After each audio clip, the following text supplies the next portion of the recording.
Nord takes the lead with the second victory on Summer Split. So far undefeated, only 2 days, I know, but it still says something. DMG got defeated. Carvers, you were wrong. I was just pointing that out. Not even bullying. No, but it's an interesting game. We looked into expectations, the fact that they should be looking at the bottom side of the map, and then all of a sudden we're like, hey, we need to get this knot ahead, but it was not enough, was it? It wasn't. The DMG kind of, while they did play really well in the laning phase early on, especially Bucci, again, forcing Nida Splash and getting that gank to work out, it really falls apart when it comes to the ease of execution. That's the big thing. I think they picked a team that was a lot harder to pull off. I will say I was wrong. Bucci was able to go toe-to-toe with Nilly, and Nilly, for the first time in a while, looked pretty challenged in that top lane. Maybe, like I was just saying, you know, the Jax only really starts to take over that lane after like level 9. So it was obviously going to be a rough earlier for him, and I think Nilly was maybe disrespecting Bucci a little bit there. But that, yesterday, it was kind of like a team effort from Nord. Today, it felt like that was the ecstasy show, man. Like, he was playing those fights so well, and Bucci all-inned him just before the failed Baron attempt by DMG, and he threw everything at him. They had not Nortol, I can't remember what stunned him, but they stunned him. They used everything they needed to lock him down. Cleanse flashes away. XC puts enough space between him and any immediate threat, and then slowly ramps up and gets the damage. And then an absolutely amazing turnaround. Namex able to get a massive poke off and basically, well, take out Ecstasy. But I just feel like the biggest issue DMG had in that game was their decision making was a little scattered, because they went for that Baron with very low health bars, knowing that there was a Azir who was alive. Azir resets, teleports back in with a full HP bar, and like how do you handle with that? I don't know. I just feel Nord had a much clearer game plan and calls in that game, and that was where I think that veterancy, what we were talking about, shined. And all of a sudden you see that execution, specifically because the Maokai is so powerful in those team fights. We're talking about that hip range. So let's talk with the Maokai himself. It's Alex234. I'm sorry, we need to jump into the interview with Alex. Alex, I mean, welcome to the show. First time meeting you. Why the 234? Hit me. First of all, thanks for welcoming me. And yeah, I've been asked a lot this question, why I came up with 234. But actually, I don't know, for some might know the Timo one-trick pony who's called Alan234. And I was like, when I was young, I was watching him a lot. So I came like to the conclusion that, yeah, maybe I just take my name, Alex, and just add this like 234. And yeah, I think you just have to ask him why the specific 234 has come up.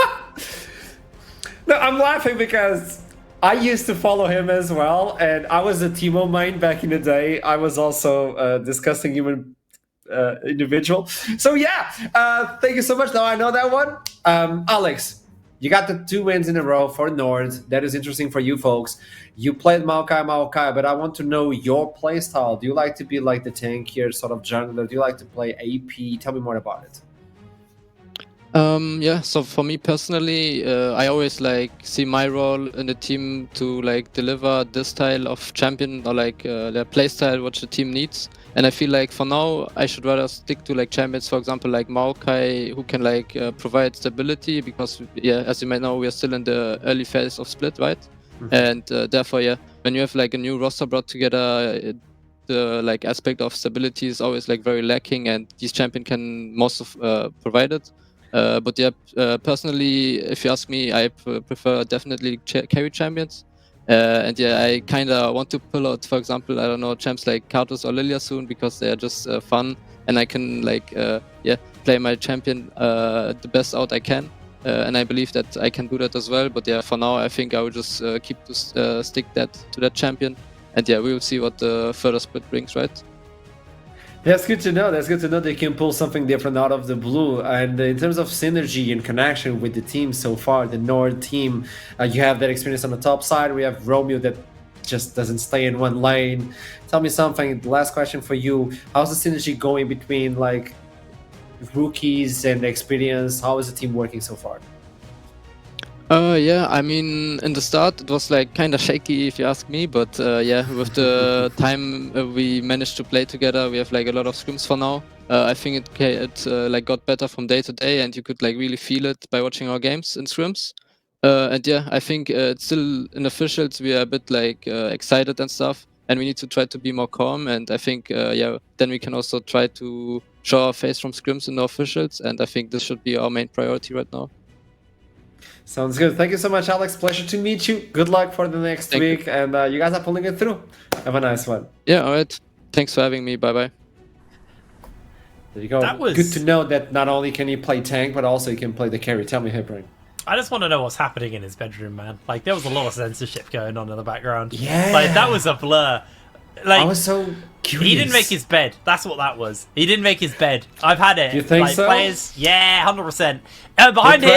Behind here is an unmade bed. That's to break the illusion. Like, that's why I've got this thing. So you don't have to see the Before mess we that's move going on on, behind me. He did stated that he played Teemo before. Good man. Good No, man. I'm just saying that could be way more than just an untied bed, you know? Oh, you think there's know. a little mushroom farm going on in there? Wow. What? Second interview, you have, let's call DMG. It's Bitsit, the jungle. Thank you so much for joining us. Thank you for saving me from Hipbrain. How you doing? Hey, doing kind of well, therefore that we lost, so still positive. Thank you for welcoming me. But there's a lot of high hopes for DMG. Like, everybody on the casting team is saying DMG is looking really, really good. So yeah, you lose today. And why do you believe you lost today? To be honest, I mean, we kind of played against one of the stronger teams. Like, Nord for sure is one of the stronger teams in the group. So it was like pretty small mistakes that I got really well punished by Nord. So like one catch in our team comps were just completely brutalizing the game. Like when Jinx get one kill off or one reset, and fight is almost over, which is like not the case for our Aphelios comp. So we had to be really patient. And yeah, they find some good angles, and we got punished.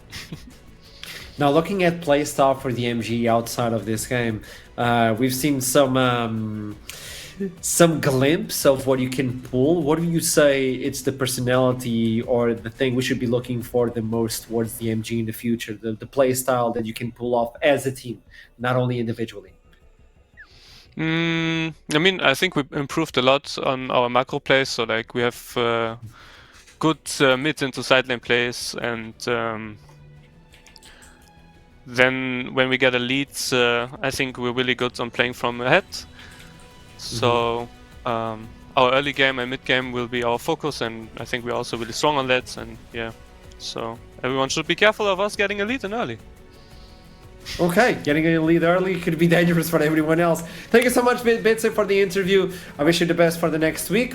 Let's start it. You got one victory, you got one loss. It's tied up for you folks. Have a nice one. You too. Goodbye. He did the wave, so you got a point. You got a point. Hipbrain, Carvus, that was the match. Nord are looking really good. Everybody understands that this could be one of those most feared teams, specifically now that we have 4 slots for the EMEA Masters. I know everybody has 4 slots, but give it to us, okay? We cried about it for years, so let us take this W. And now looking to the next game, we need to move on. Verdant versus Native. Small ideas of what could happen. So this one, I think probably a little bit more Verdant favoured, if anything. Already got a 1-0. Right, so let me have a little think. I'm trying to rack my brain on what happened yesterday. I think Verdant, Verdant just looked, I actually think of all of our winning teams, they were the team I wasn't the most impressed with. Yesterday they played versus Venom Crest. No, sorry, they lost their game. I'm an idiot. Yeah. Why have I written this? So, okay, you know what? All of my notes. Hold on. All of my notes are just like so dumb. Apparently, I just can't read a score chart. So I think Natives are going to win this game. I've been painful looked really good yesterday. So Yes. I'll pick it up from here. So Verdant, I think they looked the least convincing out of all the teams that lost their games. While Verdant just kind of got slowly taken over. Venom Crest just kind of ran over them in a slow fashion. Not sure what we call that. Anyway, Natives put up way more of a fight, even though they did take a lot of 50-50 fights, the ones that they played well, they really, really crushed, and it was on the back of Painful's Talia walls, just cutting escape routes out left, right, and center, which makes it even more interesting that they ban out the Talia themselves on blue side. I am tilted that I keep seeing the Cassante bans today. Yesterday, it was so boring. Me and Foxy were complaining about how boring Cassante is.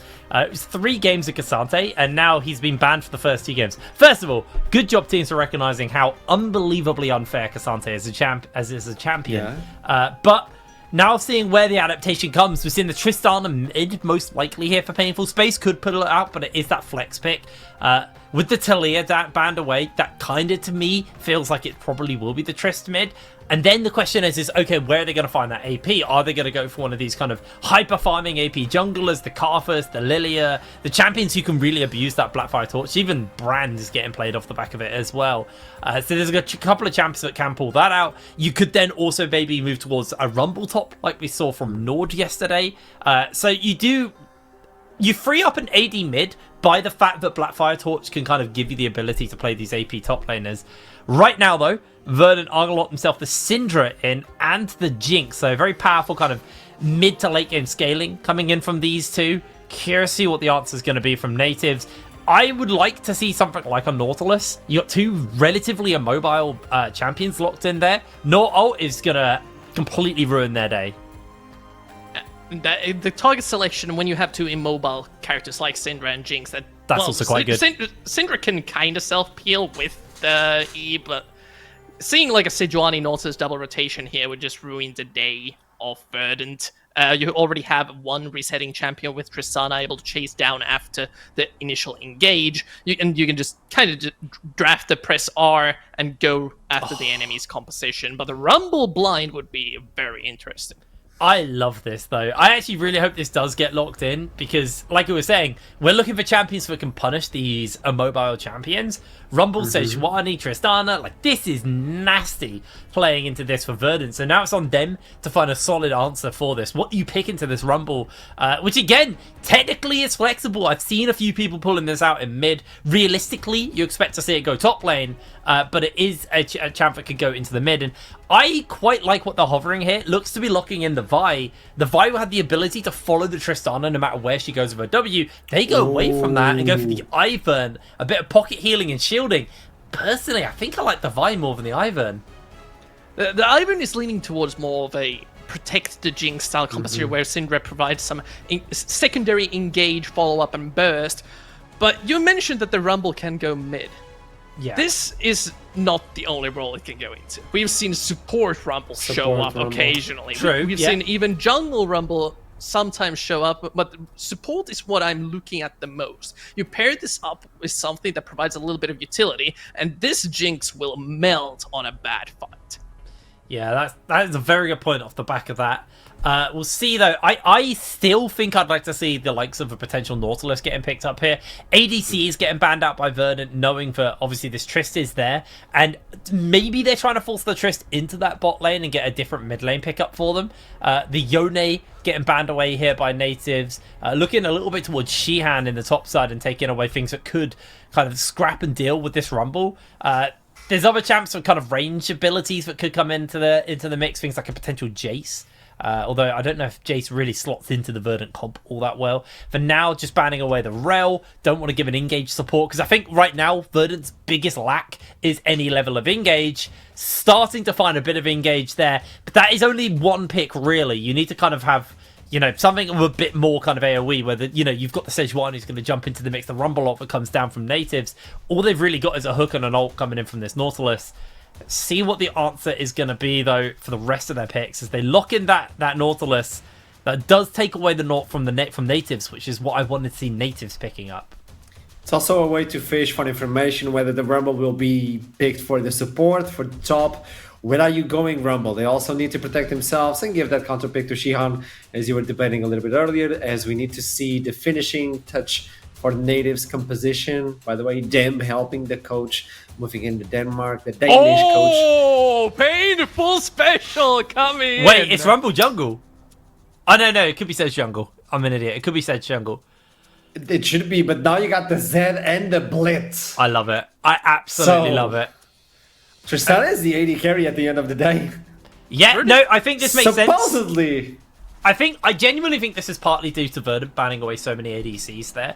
That pool was very, very small, and they had a Tristana who's already strong. So I think that's a pretty solid pickup. Jace is going to be the final pick. Nope, they go back to Aatrox in the last moment.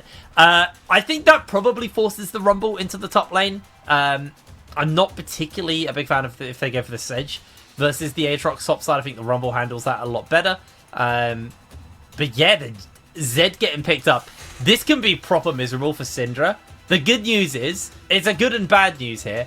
Zhonya's is a lot more AP, so as an item worth buying or rushing, the kind of cost per value you get from that item is a lot higher. Now it's 120 or 110 AP on it. The downside is it's 1600 gold for the Seeker's Arm Guard instead of the 600 gold the stopwatch used to be. So you do slow down the ability to get that Zhonya's effect up, but a cost-effective item nonetheless, and I would be very surprised if we don't see a Zhonya's get rushed at some point. I assume it'll probably be a Ludens to start with, but wow, what a pick coming in. Both teams looking for their first victories. They started off on the left foot. Let's see who takes this W. Only one can do it, but also only two voices can join us, and the Summoner's Rift is going to be Veteran and Initialize. Welcome back. Thanks for taking care of us on the desk, mate. We've got a Z mid. It's not Alex playing it. It's not Ruddy. This is painful deciding to pilot this one. You're having a little dance. Yep. What's gotten you so excited, aside from obviously being on cast with me, which is a joy, I know? Oh yeah, no, that's just the biggest joy of my life right here. I mean, I do get to finally see Kamsky play. It's really interesting to me that Kamsky is actually playing here. A lot of people don't seem to know this. I was noticing from yesterday. Yes, you were talking about this behind me. Yeah, you were saying this is a guy you know pretty well. So you guys may remember that meta from 2019 that just took over the world at some point, the Sonar Tarn meta, and everyone knows the Sonar was Schubart. But the Taric from the initial Sonar Taric setup was actually Kamsky. There you go. And this evolved out of all of that, so there's a little Maybe bit of that's why people don't remember him. It's like, who dared come up with this bot lane where we had the double mages that led to the fastest game of all time? Oh yeah, it did lead to the Right, fastest game like of all time. Because SKT got Dravened by IG back at that MSI. Yes, but anyway, the go. matchup itself and the drafts here are really good because we also have a really good anti-Jinx draft here, right? The Tristan is going to be your range damage match. You have burst from the Zed, and you do have range engage from the Rumble. You have all of the good tools for a really strong anti-Jinx composition, trying to run double low mobility, and it's going to be a huge issue. So I do like Native's draft overall in terms of how they understand these early rotations that the enemy have done. And I think painful as well. After last split, where I think after perhaps being something of an unknown, kind of came to the fore as a player, we went, okay, you're one of the best we have in the league right now. He probably has the mechanical prowess to thread the needle and pilot the Zed to get onto something like that Zindra, that Drinks, especially when you've got the backup, the Rumble and stuff to make it a little easier to find those executes. Because one of the issues we saw in the last game was actually how easy is it to get to Ecstasy on the Jinx? Pretty damn hard. We saw him die once, and that almost got DMG a win in the game. They almost got the round, but that was it.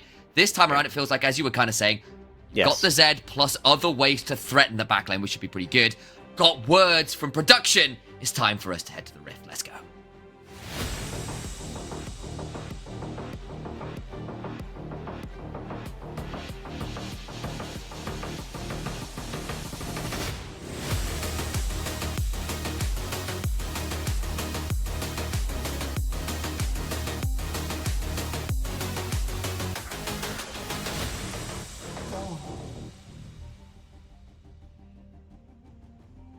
To the Rift we go. Some fun looking drafts here indeed. Early ward going down.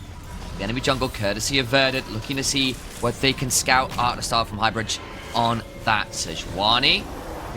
So this mid matchup's going to be very, very interesting, Oh, right? yes. Like, it's going to be a bit difficult in the early phase, especially now with all of this first strike. But after that, honestly, if Zed's able to approach Syndra, if you're able to dodge her Qs, if you're able to ult on top of her, this Syndra should just get popped like that. So a lot of it's going to be about escorting Painful through the early parts of the lane. I do wonder how much natives are going to think we don't necessarily hard win bot lane level 1. Maybe we just accept the bounce back early and we have our blitz start in mid lane at level 1, which is something that all side laners should be looking to do if they have the capability to do so, including top lane. Something like the Camille, you could just do a hard play on mid lane early and still be up in time for the wave. The wave's just met at mid, they're not even met at side yet. You could already be done with the play and be rolling down bot. You'll miss the first autos on the wave, but Jinx is going to get the push anyway. So that was an option for them.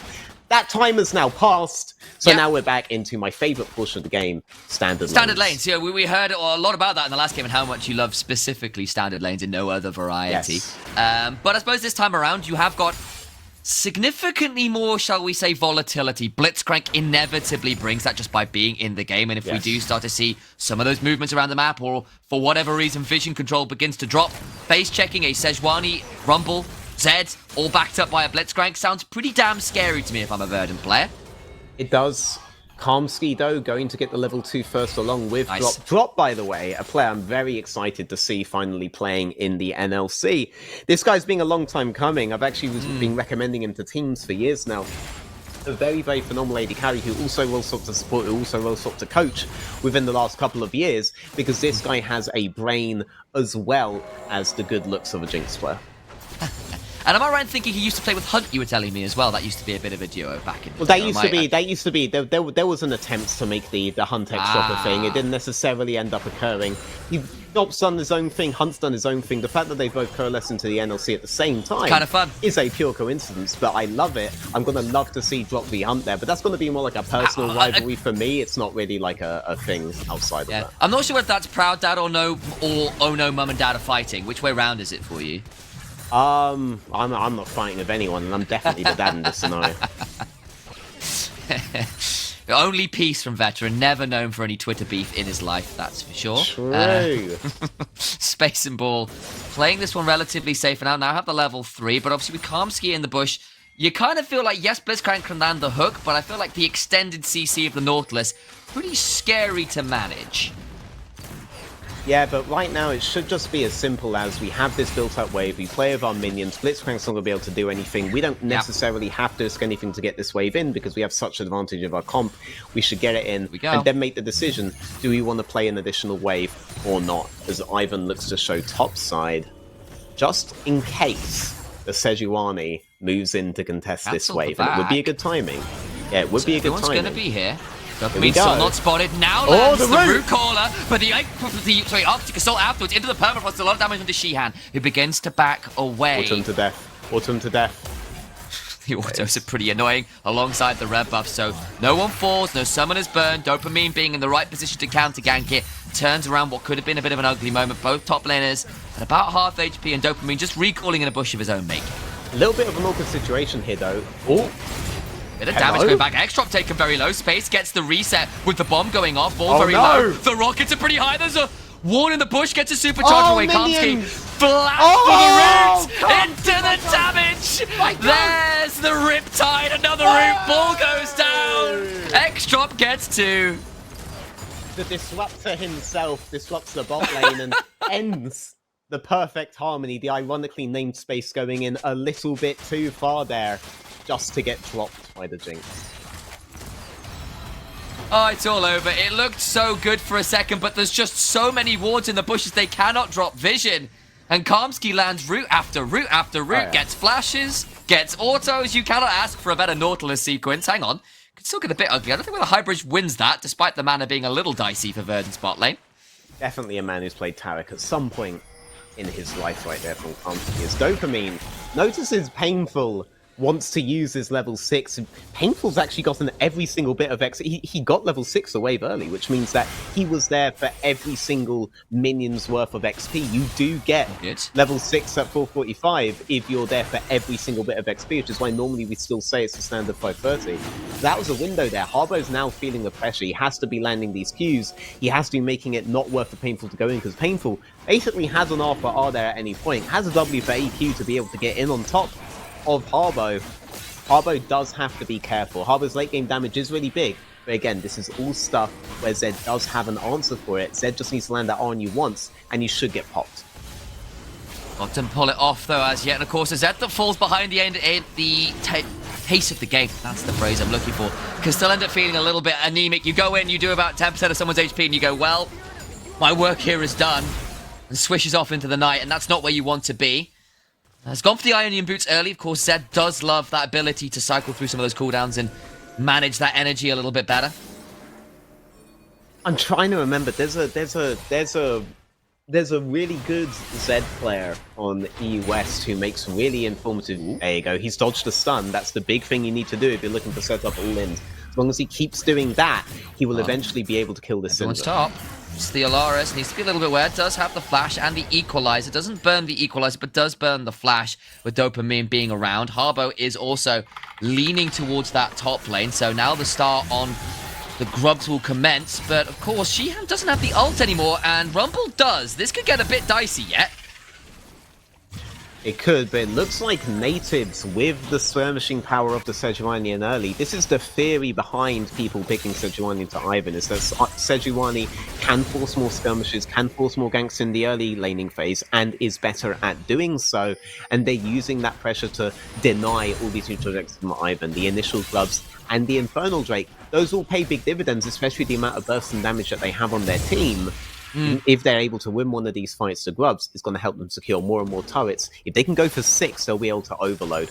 I personally don't really think this matchup works that way. I think Ivan gets really strong camp advantages if Sejuani wants to be that active on the map, and Sejuani gets outscaled by the Ivan quite fast, especially with the supportive builds Ivan can do with the rest of his team. But in the early phase, this is at least theoretically how the matchup should go, and natives are pulling it off. I think the part of the problem with Theory and Ivan is he just plays so unlike nearly any other champion in terms of the non-standard early clear, the items he's building in the jungle, what his role is in with the game between Daisy, and yet offering all those buffs to his various AD carry style champions that he gets so known for, that kind of 2-3 item. Yeah, he's an enchanter with a frontline, which is an odd mix. And I don't think people, and especially with the fact he clears in such an unusual way, I don't think that many players and teams have a particularly good read on exactly what an Ivan spikes and why at different points in the game, as you were kind of talking. Like, this is how the theory goes, but in practice, that's not always the case. I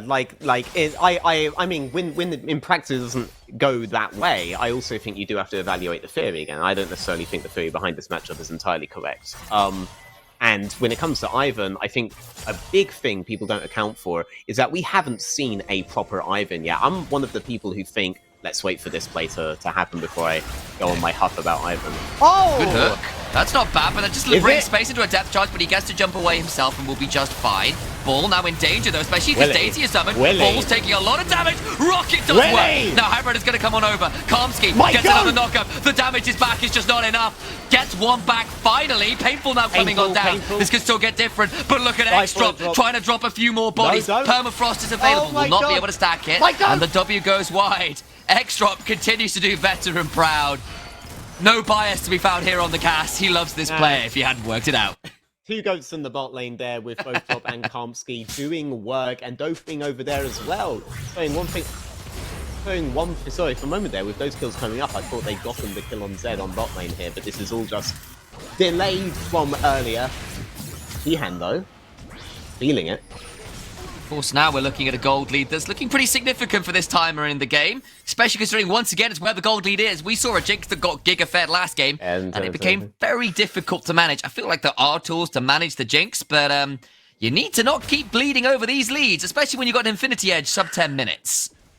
Yeah, I mean, when it comes to the Ivan pick, right, I actually don't think we've ever seen a properly high-skilled Ivan yet. The big thing about Ivan, that I genuinely believe Ivan's skill ceiling is an extremely high place. Its skill floor is obviously also quite high, in the sense that it's quite an easy champion to pick up. But in terms of skill ceiling, we haven't seen a well-micro Daisy in pro play yet. We just haven't seen it. Not even some of the best Ivans on the planet, like Jamaican Banana over in North America, have been able to pull off Ivan at his absolute highest potential, which is a Daisy delivery system, a really well micro Daisy. Once we get to that, then I think we can start talking properly about the divide between theory and practice, and until then, I think you'll see things that work against low-skilled Ivans and things that work against high-skilled Ivans, ones who are more dependent on the enchanter mechanics, and ones who are more dependent on Daisy in synchronicity of those enchanter mechanics. It's an interesting point, especially considering I think like a champion like Lucian, I think, has become that a little bit in terms of an East-West divide, in terms of team's ability to play around it and also players' ability to play. Oh my god. Oh my god. And messes it up a little bit. On the other side, though, in the jungle, Dopamine's being jumped on by Highbridge and Painful. Doesn't manage to get the kill back quite yet. Now the teleports begin to fly because, of course, Syndra was there. Flashes the wall. Gets Spear of Darkness. X-Drop gets a double. Highbridge gets over the wall. And it just sets up Verdant for a Dragon on spawn to boot.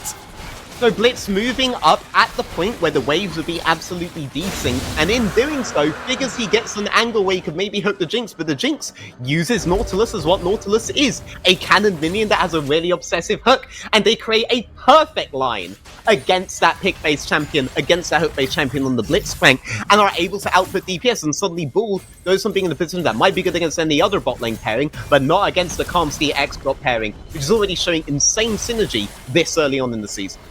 It gets an up on the Shihan. They're not going to land the Arctic Assault, though. There comes the ultimate, trying to buy something with the Wild Ender. They land a hook, but not too much more fun. Highbridge uses his own ult for that and doesn't get that much value. Natives, frankly, looking a bit lost this game.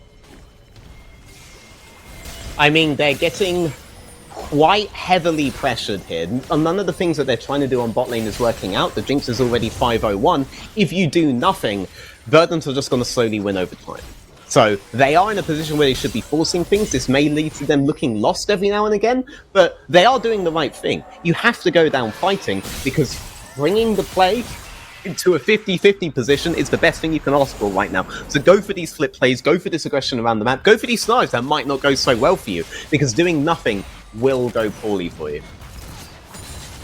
Definitely going to be difficult to manage, especially now because once again we've got this Jinx who's a long way from 3 kills. It's now a 5-0-1 Jinx, and looking like once again we've got a few of these AD carries in the NLC that can just run over a game if they're given the lead.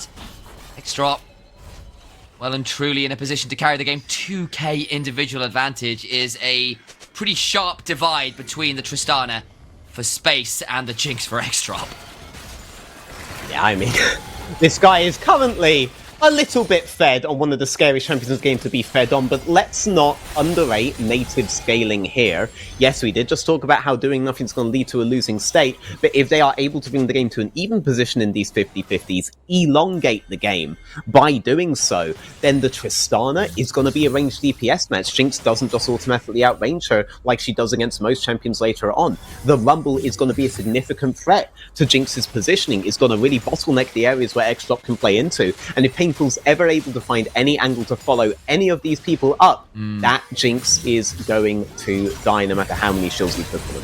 Ooh, that's a fairly nice combo. Can they get the damage to come on through? Theoloris does so much damage, and because that's the Sundered Sky, there is absolutely no MR into the Equalizer, and they get the kill topside. Theoloris getting a kill on the board for natives.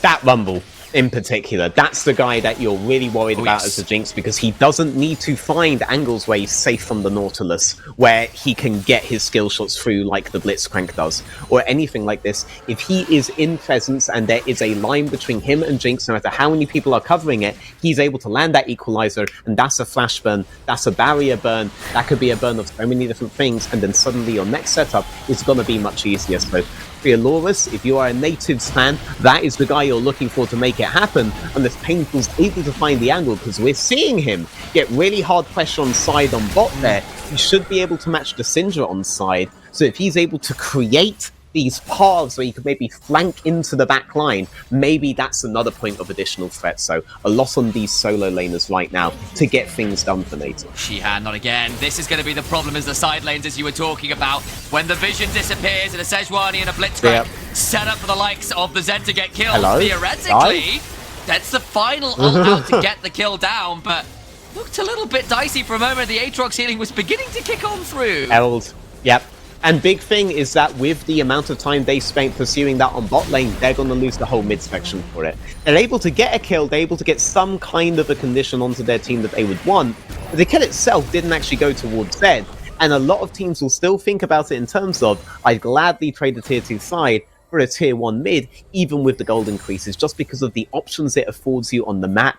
It's very, very difficult for space to feel safe, even approaching the wave in previously safe conditions on the mid lane now, and that dramatically changes how long you have on sides to make plays.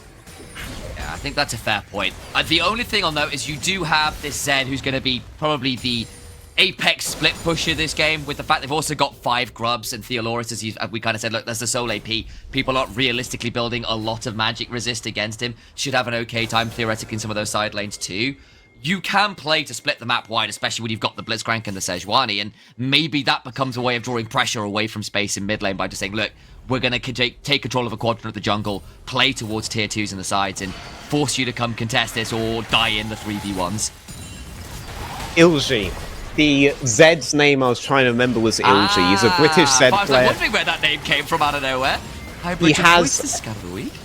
He has a very good YouTube channel if you do want to get brushed up on Zed before moving into the rest of the season, because Zed will be a much more common pick now. Speaking of, is on a good flag. Shihan once again about to face check someone. Perhaps he doesn't want to, but there's a W over the wall, and I thought perhaps a bit more damage was to come through there than actually was. He is 2 levels over the Aatrox, but doesn't really get that much work done there as yet. Painful still, I think, waiting on that W cooldown. Gets another one down. Harbo continue to chase, but that means the rest of the fight is strictly a bit split. They get the hook, but it's only on to Kamsky. The equalizer is solid enough, but Extra gets a kill onto the Rumble immediately and gets excited. That will be a second dragon to burn him. Yep, and the Rumble didn't exactly leave Drop with a bad position to move into. Move left or right there, buddy, and you're completely fine. You'd rather force him either out of the fight or further in. I respect the attempt from Painful. I respect it. You have to respect an attempt, you know? You always have to. It was the right timing. The smite was good, though, and Dopamine not giving that one up stone cold so far. And Mikhail's Darkseal stacking, feeling very happy on the Ivan. You're looking at 2 items on this Jinx, who is now 6-0-1. And a Syndra that's doing just fine, stacking away at 75 stacks. Of course, nowhere near the full max rank upgrade to get the Execute and the half a death cap of AP worth of increased AP, so to speak. So doing a lot of work so far. This game, though, you have to think Verdant haven't really taken their foot off the pedal. Right? There's no neutrals now. So it's going to be purely about the solo lanes being able to get something done on side. But so long as Verdant are able to come out on the map, they're able to shift Nautilus out, I'd really prefer it Kamsky if you stop just opening in lane on mid. Then it's going to be a very difficult time for Rumble or Zed to find these options. But of course, now that they see you in mid, Kamsky, Zed, what does Zed have to really be worried about by taking this path? Apparently Daisy. Back out. Yeah, well, Daisy is proving to be a little frustrating here as an additional frontline option, because Ball on this Blitzcrank has not really found key targets with the hook. I've seen him hooking Kamsky, which has brought a Nautilus into your team, which isn't a great news, and Daisy, which again, not great to bring into your team. So you need to see a little bit more out of the Blitzcrank in these team fights, which I know is a bit difficult to execute, but outside of 1 or 2 plays towards a side lane with Hybrid, it's been quite hard to find. Painful did just use the W there, so might be at risk here of being dived, but is wise enough to back towards the tier 1 on short order. I am so interested in what happens with the win rate when people start figuring out Daisy properly, by the way, because you have to bear in mind this champion has been rebalanced on the idea that, you know, no one knows how to use Daisy, right? And then there are so many interactions I feel it's fundamentally broken. That's really good. That's really good. That's the kind of thing that you should be getting from Rumble every single time he has R up. That flashes down 18 seconds until the Baron. The big thing is, though, Rumble ult is down with 18 seconds until the Baron as well. That flash will still be down once Rumble ult is up, but that is a play that you really wanted to see happen a wave earlier, so Rumble ult would be up, but Syndra flash would still be down, right? That's why you like to see these fights forced when you have big ultimates like the Rumble ultimate, that abuse these low mobility champions earlier. That's when you get these really aggressive games that are actually smart. Say the big nerfs. Extra's dead. They've got him. They're going to get on top of him with the ultimate. Can you kill my goat? So much, but yes, you can. Painful gets another. The Ivan's dead as well. Painful continues to try and run away. Will finally fall, but the chase is continuing, and now Karmsky's in danger. Not going to be quite interrupted out with the Arctic Assault, but Space is here, looking to drag him straight into a black hole. And that's a bit more damage, and of course, look what the timer is. Just gone 20 minutes. There we go. Time to turn on to the Baron. I mean, they were definitely conscientious of the Baron being there, even if the Rumble and Syndra thing was a bit out of sync. But now, both Drop and Harbo do not have Flash. Natives are going to have Baron, and they're going to have Rumble ult up after the next reset. So on this push, you could easily see a big play open up under the tower. A huge moment there. Painful gets into the back line, and Dextrop is not safe. They throw the rocket. It might throw the backs. Doesn't quite secure the kill, but got a little bit close there. Ball sweating. Xian not going to get over the wall and find anyone resetting, and Natives get out. They get the Baron. They get that key shutdown, and suddenly the Zed comes away with a juicy shutdown and a lot of gold. Now Baron to work with all those grubs.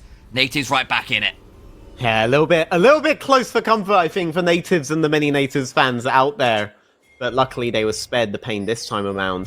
Who is now on the bot lane, shoving out. We're looking at a 2-lane setup here. They're like, Aatrox can push top all he likes. We're very heavily on tempo. The next objective is bot side anyway, so we could even split off into fake pressuring these 2 lanes and snap Drake at the exact same time and maintain these pressures. Based. Looking for a quick invade there into the jungle, but doesn't find all that much, and use the root caller to escape to safety. Of course, that dash can be quite helpful, but Harbo, remember, there's no flash! The Shadow Reek is already used! And there's nothing weaker than a Syndra when she's lost all her abilities. There we go, right there. Now Jinx, Nautilus, they've shoved out mid. Tristana has to catch from way further back. Remember that mid tier 1 for bot tier 1 trade. So Trist won't be a part of this fight unless it really elongates. Natives are forced to back off. Huge moment. They get the kill, but look where the Rumble is, look where the Top Tristana side. is. They are using these 2 players to try and get a push in. There is a wall behind Theoloris and strictly some TPs. They could theoretically look to jump the Rumble here. Yep, I mean, Tristana shoved in mid at the same time as Rumble gets top, but she's moving in towards the Drake pit. So this is a double aggression play. No matter what you do, Natives will get something and they will have the map. Didn't get outside of the infernal chains, but the turnaround burn is huge! No shot. She had flashes, You gotta get both! damage! Doesn't quite get the kill. Fire around the dragon, looking to go on. Extra trying to get onto Painful, who's desperately running away. Still has the living shadow. Can't quite get far enough. The dragon goes down. Rumble just about survives versus Xian, who has to flash as well. So they get the dragon, but lose Painful. So the worst case scenario is obviously you lose both sides of a double aggression play, which shouldn't happen because you should always have numbers on at least one of the sides. But in this scenario, whereas you get a 1 fight from Verdant on the bot side, technically, Rumble won his exchange on top and was able to take out the tower, and Natives were able to get the Drake on bot side. So this is just a straight up win on both sides for Natives, and they obviously maintain control of the map. Even in that worst case scenario, if you lose both sides of double aggression play, the enemy doesn't get tempo on the map from what they've done. You'll still have tempo on the next pass. So this is always a really low cost way of doing things. This is what I mean by the old idea of like, just play safe on this side while you plays on the other side. That shouldn't really matter because you should be playing to have map no matter what. If you try to trade sides in that manner and you then lose out on the one play that you're doing, you've also lost the map. And it's a G2 special, always playing for the map. That's why they get some of those fantastic sort of like domino plays where one play leads into another. Speaking of a play leading to another, Theoloris has no flash and doesn't have the Zhonya's up, but that's a phenomenal root caller. We'll throw down an equalizer, but the only thing being equalized is the kill score slightly in favor of Verdant. Yep, only hitting Rumble there, and they are moving up with a wave onto this tower. Painful does not have the freedom to just play for tier 3 on top side here. He has to move back and he has to defend. Verdant, very much in control of the map. How far can they go? They're going to try and shove through mid for this. They want to trade, but this is still going to be full members. I don't think Painful can do that much. Can clear some of the wave, but this is going to go. They've just given it up. Yeah. It feels like they've given the demolish onto Twist, but I think that Blitz needs to recall way earlier. Twist does get tier 2, but that's an inhib. Yeah, that's just an inhibitor on bot side. I feel like the way they were positioned was Blitz was supposed to distract Sheehan while you secure this tower, but Space kind of like thought we're going in. do that, Just but they as the lose the tower inhibitor, down. whereas the inhibitor for Verdant still stands. So, huge play there from Verdant. The one pick into the aggressive shove. Nice movement there after the Baron went so wrong for them. How good's your memory? Because we don't have a Baron timer here, and the big question is, how synchronized is this inhibitor on bot going to be with that Baron I think spawning it's a again minute and on a top half side? off, if I'm correct. That's going to be a pretty big then. So there's going to be at least 2 waves in which... Wow, there's going to be actually... Wait, sorry, you mean a minute and a half until it spawns again? Yes, In I which do, case yes. we're going to have a significant portion of the game where that bot inhibitor is going to be pressuring, basically acting as a 6th man on the side of Verdant while that Baron is spawned. And I an eye for the unfortunately forgot to actually do my predictions today and have Oh, my no. points on natives I just checked. So... my Go X drop may just destroy my chance of getting a perfect day today. Rumble, though, really out-pushing bot as hard as he can, but he's just one man, and Verdant don't even need to put a man on bot side to face him. Hook lands. That's actually a lot of damage now onto That's the a jungler, reset. who's just gone. That's a reset. And it's a huge reset into another kill. Ball now caught on the wrong side of the play as well. Baron now a minute off. We can see the timer Oh on. my So God. roughly that timer, they'll be able to shove through mid as well. How much further do they think they Yeah. can go? Yeah. I mean, Rumble was able to get... Was Rumble even able to get tower on Ash, bot? Yeah, he was. calm but Sky. it might Not be gonna over. his name. There's nothing calm about it. The damage back. Huge. Painful gets out, briefly gets into the backline, trying to play around with the shadows best he can, but the shadows are living. God, He drop. might not be. X-Drop Oh! just refuses to take damage. A double for the Jinx, and they're just hanging around for another wave. They could look to end it right here.